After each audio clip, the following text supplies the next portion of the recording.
बिस्मिल्लाहिर्रहमानिर्रहीम। स्टूडेंट्स, आज हमने जो टॉपिक स्टडी करना है उसका नाम है केमिकल फार्मूला। केमिकल फार्मूला की डेफिनेशन जो हमारी बुक में लिखी हुई है, compounds are represented by chemical formula as elements are represented by symbol. In fact ये डेफिनेशन जो है वो ये है कि representation of a compound with the help of symbols of elements. अगर हम किसी भी केमिकल फार्मूले की बात करें कि कोई भी केमिकल कंपाउंड है, उसको जब हम रिप्रेजेंट करते हैं वो सिंबल ऑफ एलिमेंट्स की मदद से रिप्रेजेंट करते हैं। इस टॉपिक को समझने के लिए हमें इस लॉन्ग क्वेश्चन का सहारा लेना है जिसका नाम है सिग्निफिकेंस ऑफ केमिकल फार्मूला। ये टॉपिक 3 से 4 दफ़ा बोर्ड में लॉन्ग क्वेश्चन के तौर पर आ चुका है। इस टॉपिक को समझने के बाद आपको इसकी डेफिनेशन क्लियर हो जाएगी कि केमिकल फार्मूला क्या होता है। सबसे पहले जो केमिकल फार्मूला है वो रिप्रेजेंट करता है नेम ऑफ कंपाउंड।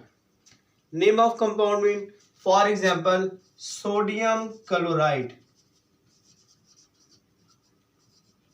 इसका फार्मूला होगा NaCl, या फिर वाटर, इसका फॉर्मूला होगा H2O।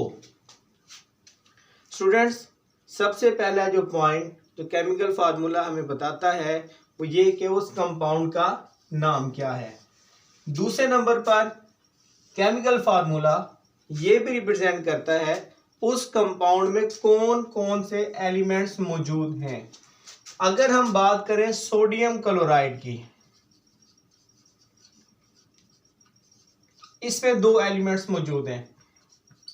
एक तो इसमें मौजूद है सोडियम और दूसरे नंबर पर इसमें मौजूद है क्लोरीन। इसी तरह आप वाटर के केमिकल फार्मूले में देखें, इसमें एक जो मौजूद है वो है हाइड्रोजन और दूसरा जो एलिमेंट इसके अंदर मौजूद है उसका नाम है ऑक्सीजन। ये दोनों मिलकर वाटर बनाएंगे। तीसरे नंबर पर अगर हमें किसी चीज का केमिकल फार्मूला मालूम हो जाए तो हम उसका मैस AMU या ग्राम में मालूम कर सकते हैं। ये हमारे नेक्स्ट लेक्चर में आएगा। उसके बाद ये जो केमिकल फार्मूला होता है या तो ये कोई मॉलिक्यूल होता है या फिर किसी भी आयनिक कंपाउंड का फार्मूला यूनिट। फॉर एग्जांपल यहाँ पर जो NaCl है ये फार्मूला यूनिट है क्योंकि ये एक आयनिक कंपाउंड है NaCl, और वाटर जो है ये एक कोवलेंट कंपाउंड है, इसलिए ये इसका मोलेकुलर फार्मूला होगा। मतलब ये कि जो H2O है, H2O ये एक मॉलिक्यूल है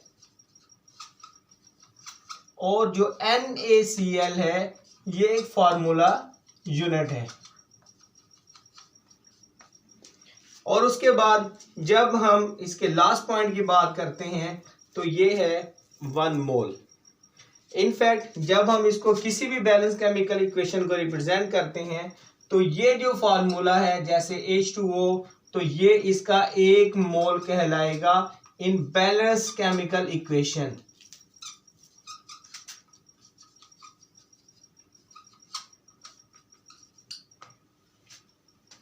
तो स्टूडेंट्स, आज हमने जो टॉपिक पढ़ा है उसको अगर हम रिव्यू करें तो सबसे पहले हमने केमिकल फार्मूले को पढ़ा कि केमिकल फार्मूला जो है ये जो है रिप्रेजेंटेशन है किसी भी केमिकल कंपाउंड की with the help of symbol of elements. अगर हमें किसी भी कंपाउंड का केमिकल फार्मूला मालूम हो हम उसका नाम मालूम कर सकते हैं, उसमें मौजूद एलिमेंट्स के नाम, और उसके बाद उसका मैस हम मालूम कर सकते हैं ग्राम में या AMU में, और उसकी मदद से हमें यह भी पता चल जाएगा कि ये मॉलिक्यूल है या फिर किसी चीज़ का फार्मूला यूनिट। उसके अलावा ये जो केमिकल फार्मूला है ये 1 मोल ऑफ सब्सटेंस को भी रिप्रेजेंट करता है in a balance chemical equation. Students, ये हमारी बुक में एक फ्लोर बना हुआ है पेज नंबर 11 पर, तो आपने उसको इन पॉइंट्स, उसके जो पॉइंट्स हैं आप इस तरतीब में उनको याद कर लें। एंटी क्लॉकवाइज उनके नंबर लगाएं और इस तरीके से आप इस लॉन्ग क्वेश्चन को बआसानी याद कर सकते हैं। Thank you.